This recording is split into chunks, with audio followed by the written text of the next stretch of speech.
Pues ya nos acompaña Juan Pedro Sánchez, él es psicólogo del trabajo, experto en inteligencia emocional. Muy buenas tardes, Juan Pedro. Hola, María José, buenas tardes. Y vamos a hablar hoy, de cuestiones que tienen que ver con la psicología, básicamente como todas las semanas, pero hoy nos vamos a centrar en un apartado que hasta ahora, pues la verdad es que no lo habíamos abordado.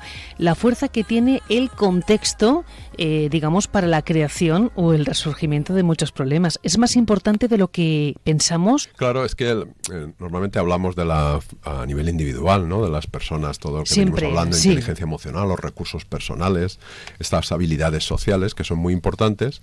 Lo que ocurre es que a veces vivimos en entornos familiares o laborales que no son normales, son habituales, pero no son normales en el sentido de que son poco saludables. Tóxicos. Suelen ser incluso hasta tóxicos, Ajá. que sería una forma extrema.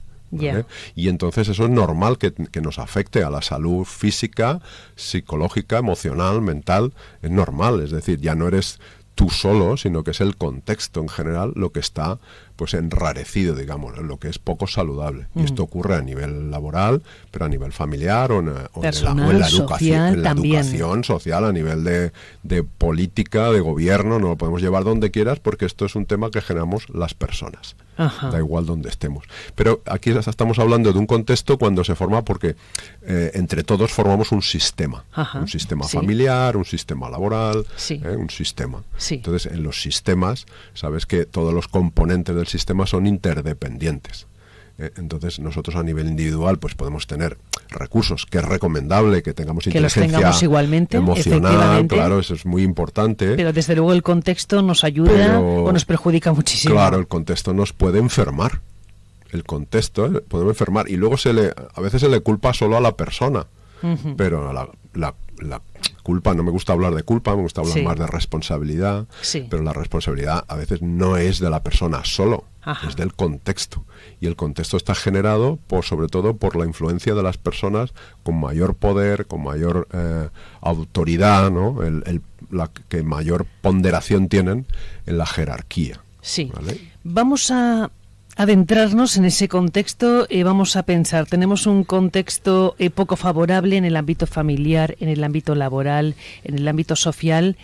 ¿Qué podemos hacer? ¿Qué recursos tenemos? ¿Qué hacemos? ¿Salimos corriendo? ¿Nos quedamos? ¿Luchamos? ¿Combatimos? ¿Por dónde pegamos? Pues lo importante es adquirir a nivel individual recursos personales, recursos de inteligencia emocional, de habilidades sociales. Eso siempre. Porque eso nos va a permitir comunicarnos mejor. Y ya sabes la importancia de la comunicación a la hora de relacionarse, ¿no? Sí. Y nos va a ayudar a poner límites. Ajá. También porque muchas veces no sabemos gestionar un entorno así poco favorable.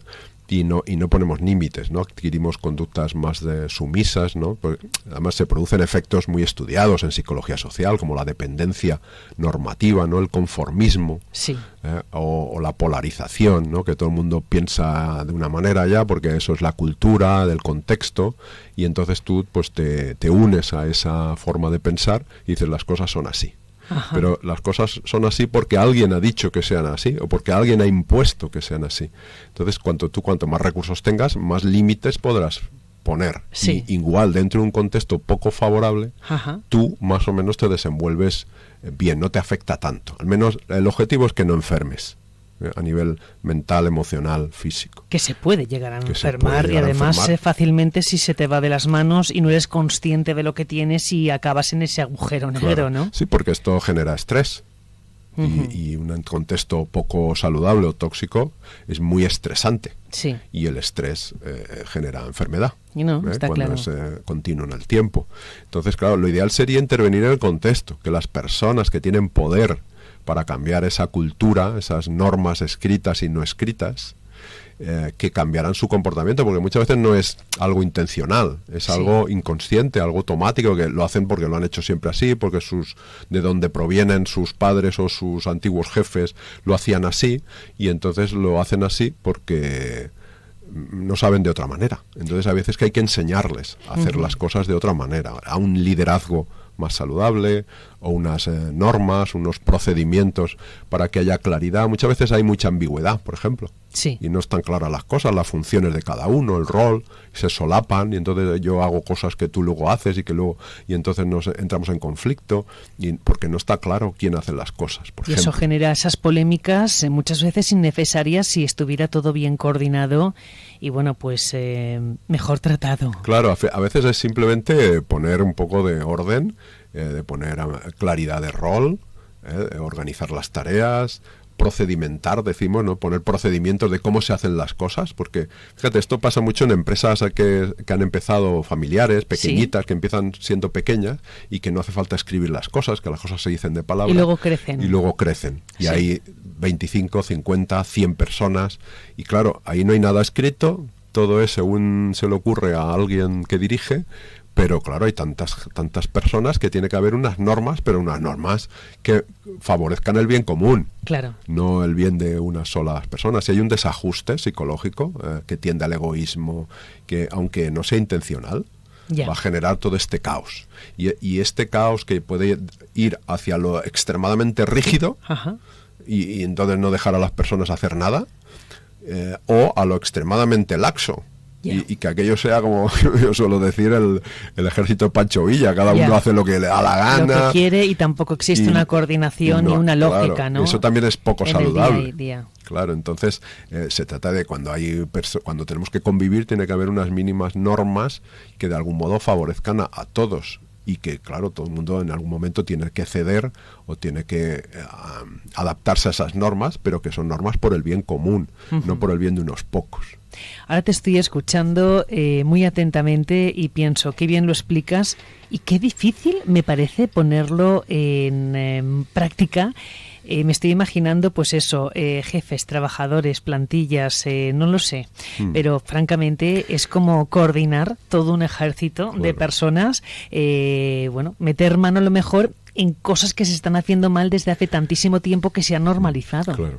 Bueno, en las empresas, por ejemplo, tenemos la Ley de Prevención de Riesgos Laborales que obliga a hacer una evaluación psicosocial y esto ya te pone encima de la mesa un mapa de cómo están las cosas. Ojalá se hiciera eso más. Es obligatorio por ley, aviso que se puede poner una denuncia y ahí hay multas por no hacer esta evaluación. Lo que pasa es que, claro, hay tantas empresas que no todas lo hacen y a veces que se llega a esto por una denuncia de inspección de trabajo. Lo que ocurre es que pues todavía no estamos en un nivel de madurez en el que todas las empresas lo hagan y que además luego se corrija. Pero en cambio por ley sí que se exige. Sí, por ley se exige, sí. Está dentro de la Ley de Prevención de Riesgos Laborales.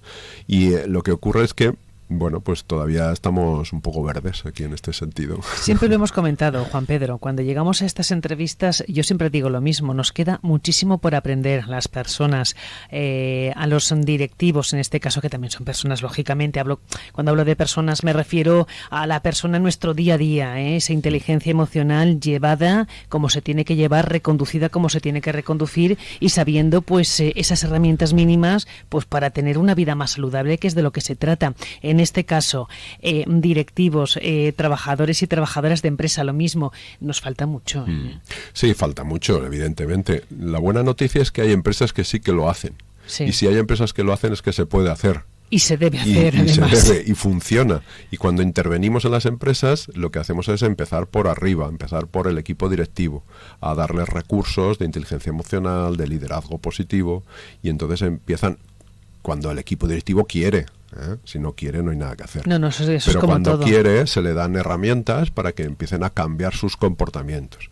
Y el comportamiento termina cambiando la cultura, el contexto, y haciéndolo más saludable. Estamos hablando a lo mejor de 2 o 3 años, de hacer un cambio de cultura, de contexto. No se hace de un día para otro. Por eso antes te decía, te estoy escuchando, lo estás explicando muy bien, pero me parecía difícil de... Lleva trabajo. Hombre, evidentemente. Lleva trabajo, ¿vale? Solo es esto. Lleva trabajo. Y que hay que hacer, efectivamente, para poder conseguir esos ambientes saludables y esos ambientes sanos y unos ambientes en los que uno pueda trabajar, vivir, relacionarse, qué sé yo. Sí, hay que se definen los valores realmente por los que quiere guiarse la organización o la familia, y luego se definen los comportamientos que queremos observar y los comportamientos que queremos reducir o eliminar. Y a partir de ahí ya se empieza a trabajar con esa hoja de ruta. Ya. Es como cualquier otro proyecto, ¿eh? Es un proyecto de desarrollo tecnológico, es lo mismo. Pues esto es un proyecto de desarrollo comportamental. Es importantísimo, sin duda alguna, que lo tengamos en cuenta, que demos valor a este tipo de conceptos que los tenemos olvidados, no, desconocidos, te diría yo, en muchas ocasiones. Sí, muchas veces es porque se desconoce incluso que se pueden hacer las cosas de otra manera. Es que hay veces que ni siquiera se sabe que las cosas se pueden hacer de otra manera, porque siempre lo hemos vivido así, porque están esos filtros mentales que hablábamos la última vez, sí. y tú lo ves así, y como tú lo ves así, crees que las cosas son así, pero las cosas son de muchas maneras. Y esto es lo que proponemos desde la psicología del trabajo, hacer las cosas de otras maneras que sabemos que es más saludable para todos, no solo ya a nivel físico, mental, emocional, sino también a nivel productivo y de desempeño y de desarrollo y de todo. Empresarial. Bueno, pues Juan Pedro, se nos va el tiempo. Yo no sé si quieres que destaquemos algo antes de finalizar esta charla. Pues no, a veces solo poner como una metáfora para que la gente se acuerde de esto, que del sinsentido que tiene a veces lo que hacemos, ¿no? En estos sistemas familiares, empresariales, que es como un sistema, es como decía al principio, ¿no? Un conjunto de partes, ¿no? Que interactúan. Nuestro cuerpo es un sistema. Entonces imagínate que nuestro cuerpo, que fuera un sistema familiar o empresarial de esto enfermo que decimos, ¿no? O poco saludable, tú imagínate, ¿no? Los pulmones yendo por su lado diciendo, pues ahora me voy a quedar la mitad del aire que respiro, por si acaso me quedo sin, y que se apañe el corazón, oye tú, que bombee, que para eso está. Que bombee, que se apañe. Pues así es como petan los cuerpos y así es como petan los equipos y más, ¿no? Y entonces, claro, ¿qué ocurriría? Pues que termina el cuerpo por funcionar mal y ser malo para todos. Pues esto es lo que funciona en un sistema familiar o organizacional, lo mismo. Que se apañe el otro, que pues tira tú, pues yo, qué sé, ya, pues que trabaje él, que para eso le pagan. Y todo esto termina corrompiendo el sistema y enfermando. Bueno, pues vamos a tomar buena nota de todo lo que nos has contado en esta entrevista y bueno, sigamos dando a pasos adelante con el tema de la psicología, en este caso del trabajo, y con la inteligencia emocional, que es vital. Sí, y podemos pensar que esto es una utopía, que un ambiente laboral o familiar saludable puede ser una utopía, pero trabajar para lograrlo no es una utopía. Yo creo que, fíjate, es un deber pendiente para muchos lugares y para muchos espacios. Juan Pedro Sánchez, un auténtico placer que hayas estado un día más en nuestros estudios y te esperamos pues próximamente, porque siempre nos cuentas cosas interesantes. ¿Para qué vamos a decir lo contrario? Bueno, pues muchas gracias, María José. Gracias, hasta siempre.